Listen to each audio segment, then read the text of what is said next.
Krishna Krishna Hare Hare Hare Rama Rama Rama Hare Hare Hare Krishna Krishna Krishna Hare Hare Hare Rama Rama Hare Hare. नमो विष्णुपदाय कृष्णपृष्ठाय भूतले श्रीमते नमो योगेन स्वामिनीति नामने नमस्ते प्रभुपाद देवे नाम संकीर्तन प्रचारने निर्विशेषणवादी समस्त देशस्थान। परमात्मा भगवान ये शब्द जो हैं आज की दुनिया में बड़े अजीब से लगने लगे हैं। एक तरफ लोग ऐसे हैं जो बड़े श्रद्धालु हैं, जो स्वीकार करते हैं कि भगवान है, और दूसरी तरफ ऐसे लोग हैं, वैज्ञानिक लोग, साइंस के लोग, जो ये प्रयास करने में लगे हैं कि विश्वास दिला दें भगवान नहीं है। तो भगवान को मानना या नहीं मानना, ऐसे बहुत सारे लोग हैं, लेकिन जानने वाले बहुत कम हैं। देखिए, जो मानते हैं भगवान को श्रद्धालु लोग, और जो भगवान को नकारते हैं वैज्ञानिक लोग, दोनों के पीछे स्वार्थ छिपा हुआ है। कैसे कह सकते हैं आप? स्वार्थ इस प्रकार से छिपा हुआ है कि जो श्रद्धालु लोग हैं उनकी भी आस्था किस प्रकार की है, वो तब तक भगवान को मानने का प्रयास करते हैं जब तक उनकी कोई इच्छाएं पूरी होती रहती हैं।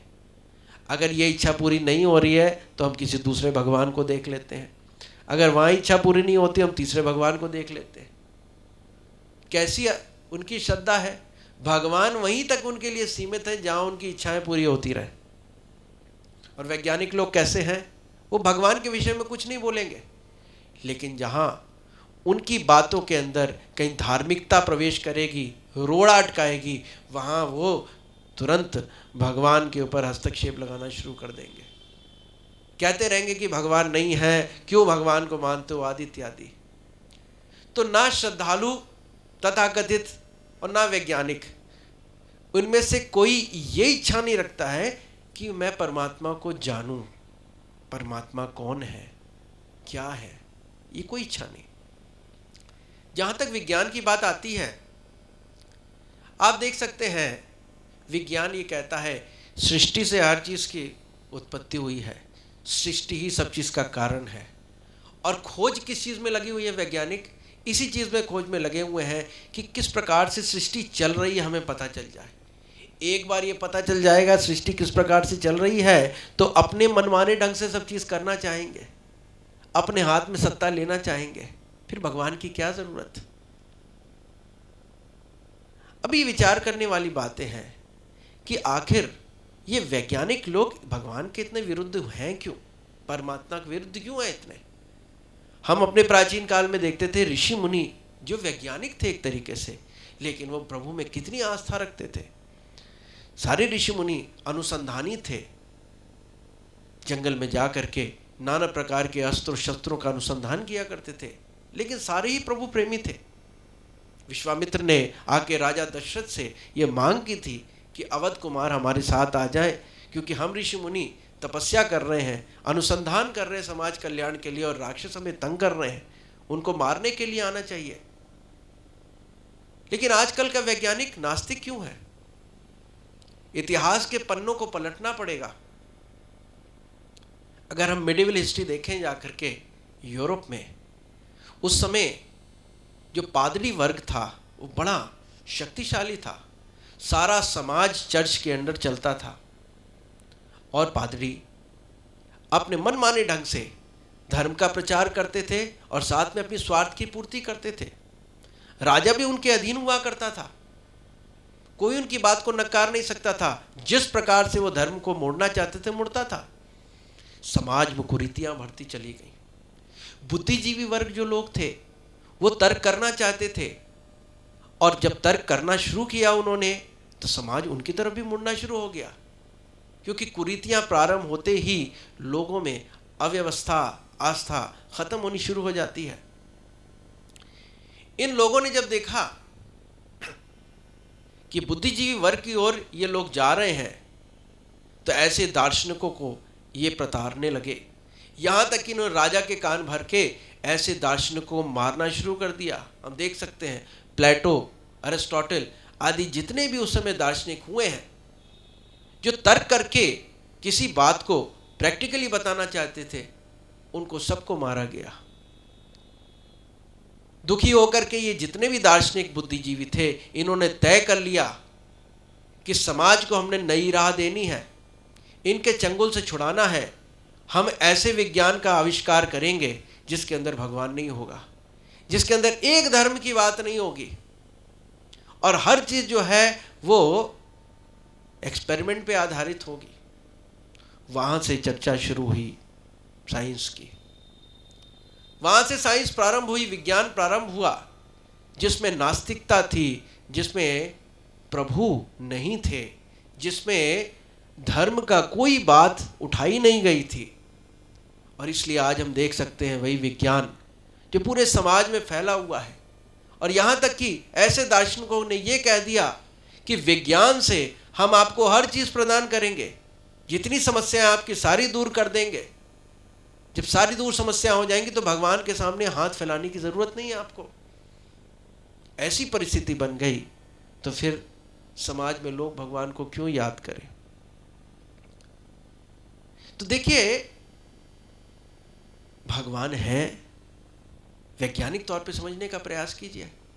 यद्यपि विज्ञान ने ऐसा प्रचार किया है, लेकिन ऐसा नहीं है। एक छोटा सा उदाहरण देता हूं आपको।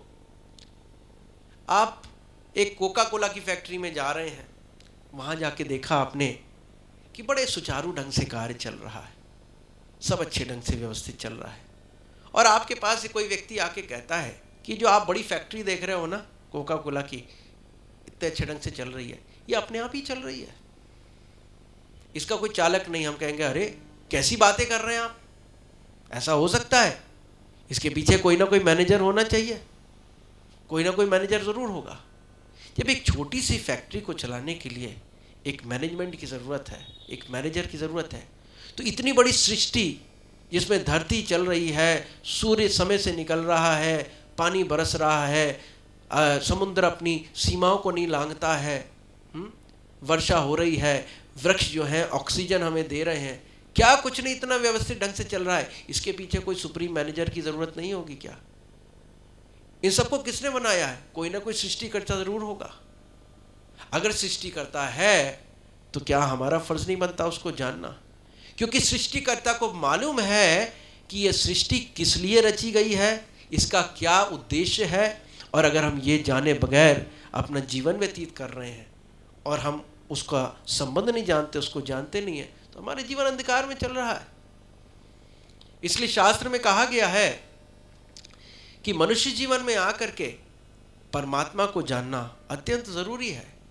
अगर परमात्मा को जानना है तो कैसे जाना जाए परमात्मा को, ये भी समझने वाली बात है। हम परमात्मा को देख नहीं सकते, सुन नहीं सकते, समझ नहीं सकते, हमें कहीं पता नहीं चलता, कैसे जाने? क्योंकि जानने के तरीके 3 प्रकार के हैं, शास्त्र में कहा गया है। पहला तरीका क्या है? प्रत्यक्ष। भगवान ने हमें इंद्रियां दे रखी हैं, हमारे पास इंद्रियां हैं, हम कुछ देखते हैं, हम बाहर जाके देखते हैं सूरज निकला हुआ है, तो निकला हुआ है तो हम कहेंगे सूर्य निकला हुआ है, प्रत्यक्ष हमें ज्ञान हो गया है, प्रत्यक्ष देखा हमने और ज्ञान हो गया। दूसरी तरफ दूसरा तरीका क्या है? अनुमान लगाना। कमरे में बैठे हुए हैं, बाहर थोड़ी रोशनी होनी शुरू हो गई, हम कहें रोशनी हो रही है, इसका मतलब सूर्य निकला है, अनुमान लगा दिया हमने। और तीसरा है कि हम कमरे के अंदर बंद हैं, हम देख भी नहीं सकते, फिर कैसे जाने सूरज निकला है कि नहीं निकला है? अगर कोई बाहर से कोई अधिकारी व्यक्ति आ जाए अंदर और सही ज्ञान, हमें सही बात बता दे कि भाई सूरज बाहर निकला है, तो हमें जो ज्ञान प्राप्त हुआ, सूरज निकला है, ये सही हुआ, ये बात और है, हमें अनुभूति नहीं हुई उस समय, लेकिन ज्ञान तो हमारा सही है। तो ये प्रत्यक्ष, अनुमान और शब्द, 3 प्रकार से ज्ञान हम प्राप्त कर सकते हैं। अब देखिए प्रत्यक्ष में क्या समस्या है। समस्या ये है कि जिन चीज़ों से हम देखना चाहते हैं, समझना चाहते हैं, उसमें भी कमी है। सूरज को तो हम देखते हैं पैसे 1 रुपये के बराबर लगता है, लेकिन क्या 1 रुपये के बराबर है? तो बहुत विशाल है। इसी प्रकार से मरुस्थल में, रेगिस्तान में हम जाते हैं और देखते हैं कि पानी कहीं पड़ा हुआ है, लेकिन वो पानी नहीं, वो तो मृग तृष्णा है, पानी तो है ही नहीं। हमने अनुमान लगाए लेकिन वहाँ पानी नहीं है। रात्रि में हम जाते हैं, रस्सी पड़ी होती है, हम अनुमान लगाते हैं सांप है, क्या सांप होता है? नहीं, रस्सी पड़ी होती है। अनुमान हमारे गलत भी हो सकते हैं। एक गांव में एक हाथी जा रहा था और हाथी के पास में 5 अंधे लोग चल रहे थे। किसी ने कहा देखो हाथी जा रहा है। अंधों की इच्छा हुई कि हम भी हाथी के दर्शन कर लें, लेकिन दर्शन करें कैसे, आंखें तो उनकी हैं ही नहीं। कहा चलो छू के देख लेते हैं हाथी कैसा होगा। 5 लोगों ने छुआ, एक ने हाथी का पैर छू लिया, एक ने हाथी की पीठ छू ली, एक ने हाथी की पूंछ छू ली, एक ने हाथी की सूंड छू ली, एक ऊपर चढ़ गया, महावत के साथ चढ़ा दिया गया, चलो हाथी के ऊपर चढ़ लो। उसने पकड़ा, हाथी का कान पकड़ लिया। तो सब के सब हाथी का अनुभव लेके पहुंच गए घर पे। और घर पे जब सबने पूछा कि भाई आज आप घूमने गए थे, आपने क्या देखा? कहते हमने हाथी देखा। कैसा था हाथी? जिसने पैर पकड़े वो कहता हाथी तो खंबे की तरह था, खंबा था। दूसरा व्यक्ति जिसने पीठ छुई थी उसको पूछा जाता हाथी कैसा था? कहते हाथी तो दीवार की तरह था। तीसरा जिसने पूंछ पकड़ी थी उसका हाथी कैसा था? वो कहते वो तो रस्सी की तरह था। जिसने सूंड पकड़ी थी उसको कहते हैं हाथी कैसा था? वो तो कहते धनुष की तरह था। और 5वां हाथी के जिसने कान पकड़े थे वो कहता हाथी सूप की तरह था। तो आप देखो उनके अनुभव के आधार पे क्या उनका ज्ञान सही है? उनका अनुमान सही था? नहीं, उनका अनुमान सही नहीं था। तो ये 2 तरीके नहीं जाने जा सकते। लेकिन अगर ऐसे व्यक्ति से हम मिले जिसने परमात्मा के दर्शन किए हैं, जो प्रभु को जानता है, वो अगर हमें बताए तो हमें सही ज्ञान हो सकता है। हाँ, अनुभूति ना हो ये बात अलग है। किसी चीज़ की हो सकता अनुभूति ना हो। अमेरिका के बारे में आपको कोई बता दे अमेरिका ऐसा है, वहाँ स्टैच्यू ऑफ लिबर्टी है, तो आपको ज्ञान तो सही हो गया, लेकिन विज्ञान नहीं हुआ अभी तक। इसलिए आध्यात्मिक जीवन में सर्वप्रथम ज्ञान है, उसके बाद फिर विज्ञान है। जिस व्यक्ति ने भगवान को देखा है वो व्यक्ति अगर हमें तरीका बताए कैसे भगवान के दर्शन किए जाते हैं, तो हमें भी धीरे धीरे चल के भगवान के दर्शन हो सकते हैं, उस परमात्मा के दर्शन हो सकते हैं। अब परमात्मा के जो दर्शन है वो महापुरुषों ने किए हुए हैं। इनका वर्णन विभिन्न शास्त्रों में दिया हुआ है। संसार के जितने भी शास्त्र हैं उसमें परमात्मा कैसे हैं, परमात्मा के बारे में सब कुछ दिया हुआ है। कहीं कम दिया है, कहीं ज़्यादा दिया, सबके अंदर है। परंतु इसको खोजना इतना आसान कार्य नहीं है। क्यों नहीं आसान कार्य है? जैसी दृष्टि वैसी सृष्टि। आप देखो ग्रंथों को लोग खोलते हैं, लेकिन जैसी मनोदशा होगी वैसे ही उसमें से निकालेंगे। अगर आपकी दृष्टि ऐसी है कि परमात्मा को प्राप्त करके मेरी भौतिक इच्छाएं कैसी पूरी हों, तो कभी भी आप परमात्मा को नहीं खोज पाएंगे। शास्त्र बने ही ऐसे, वेद तो इतने विशाल हैं कि उनके अंदर सबसे पहले लोगों की जो भौतिक पूर्ति है उसके साधन बताए गए हैं। जो भगवान की उपासना कांड है वो तो थोड़ा सा है, प्रभु की भक्ति तो थोड़ी सी बताई गई है।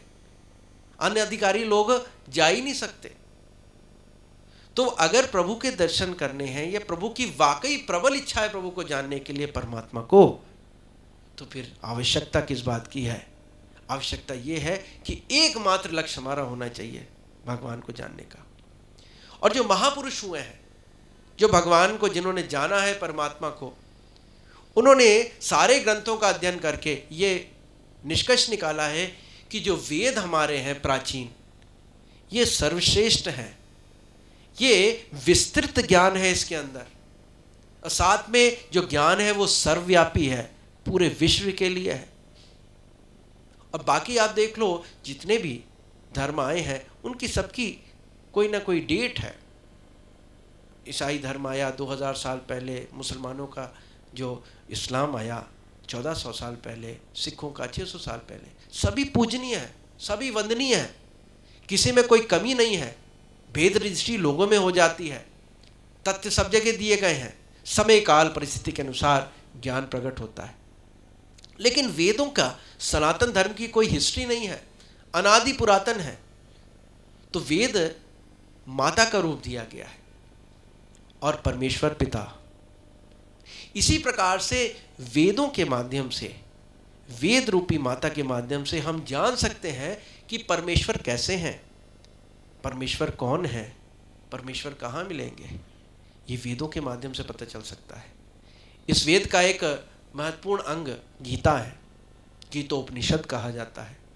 गीता सर्वोपरि है, पूरे विश्व भर में इसको पूजा जाता है। उसमें कृष्ण भगवान क्या कह रहे हैं?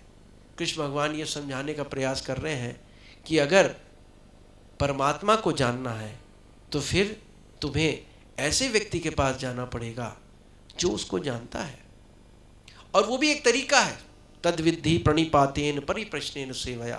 विधि पूर्वक सरेंडर करना पड़ेगा और प्रश्न करना पड़ेगा। जिसने भगवान को देखा वो बता सकता है आराम से।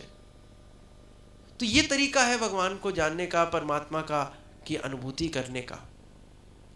अब प्रश्न ये उठता है कि वेदों में क्या बताया गया हमारी स्थिति को लेकर के।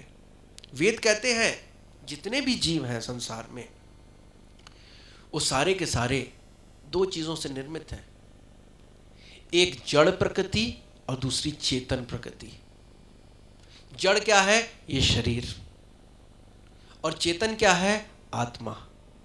आत्मा में परिवर्तन नहीं आता, आत्मा अपरिवर्तनीय है, आत्मा एक जैसी है। लेकिन ये जो शरीर है इसमें परिवर्तन आता रहता है।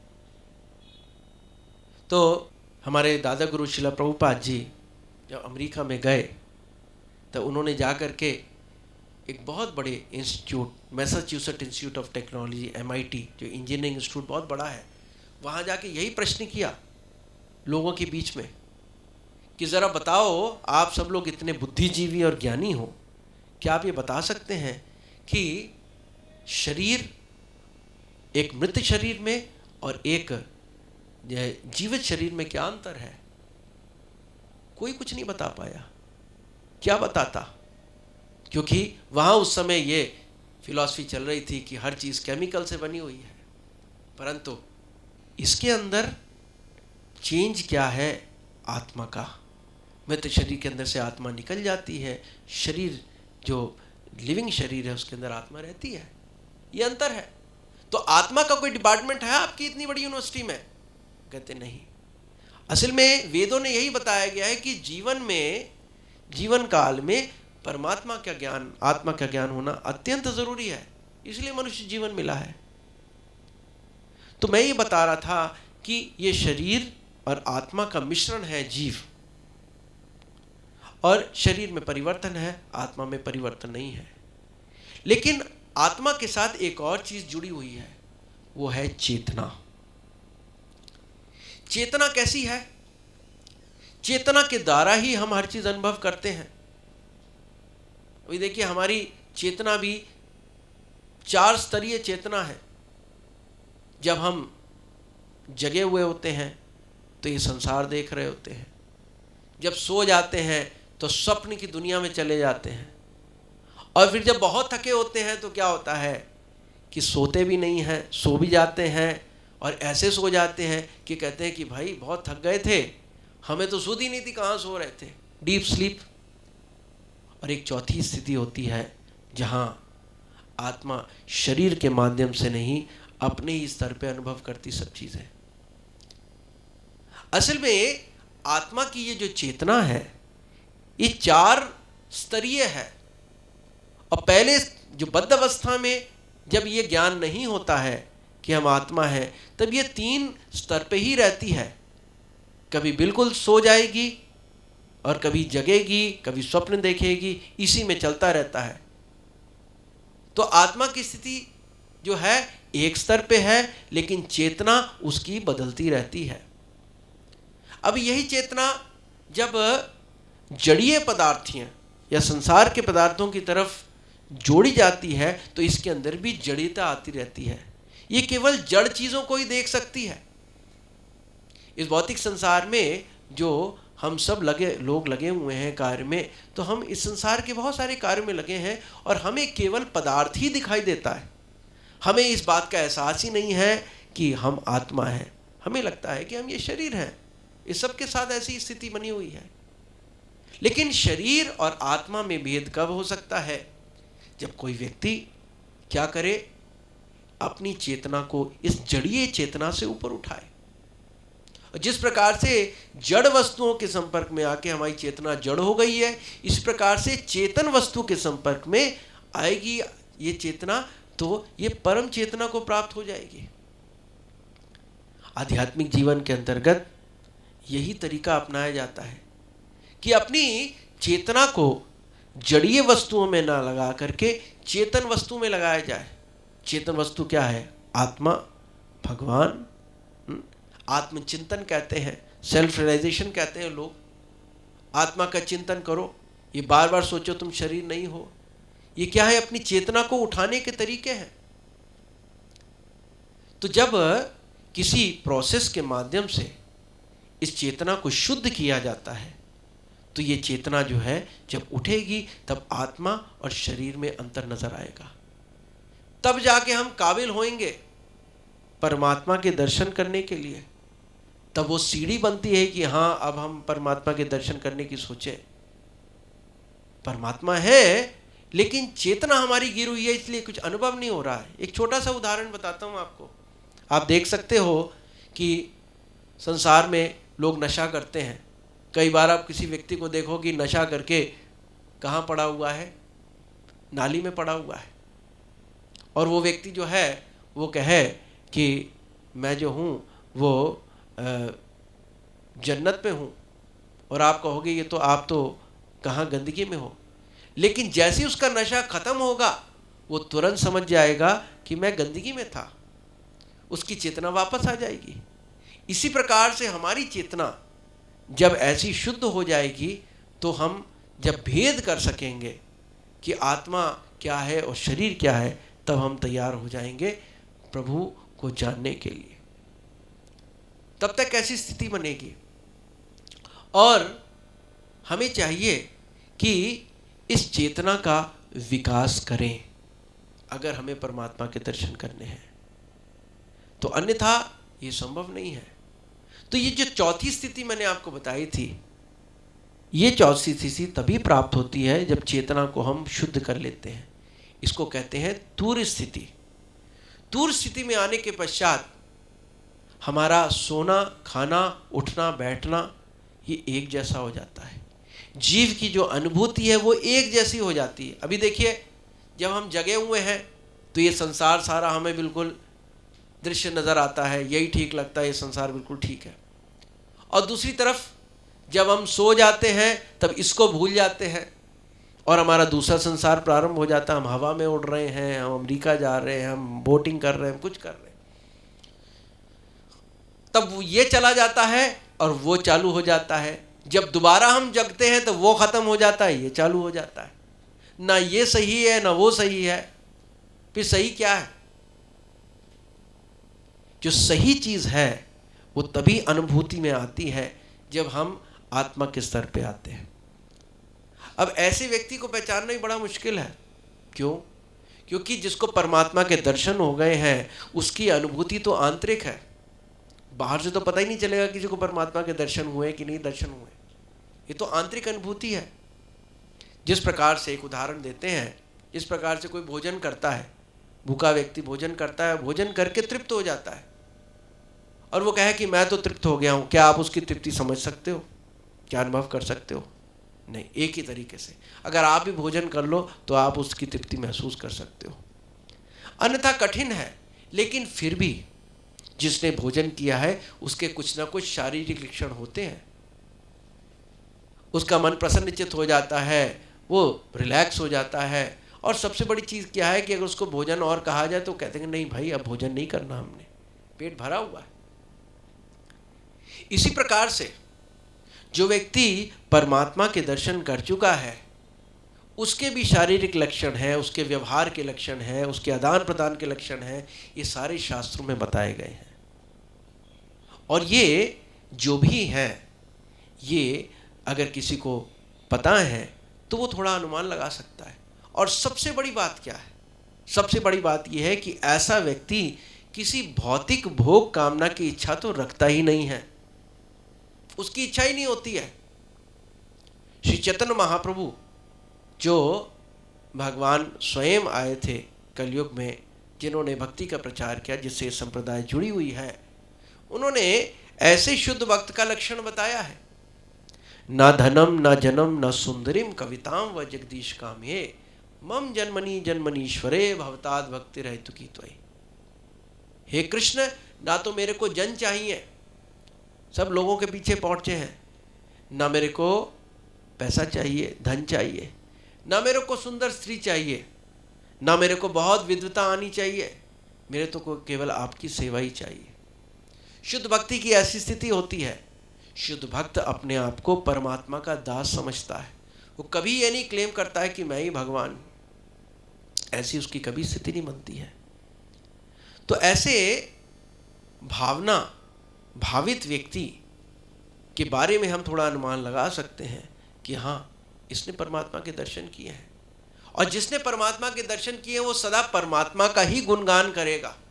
ये भी एक विशेष बात है, उसको और कोई चीज़ भाएगी नहीं, क्योंकि उसने ऐसी व्यक्तित्व को देख लिया है जो परम आनंदमय है, बड़ी सुंदर है, उससे सुंदर कोई चीज़ है ही नहीं संसार में।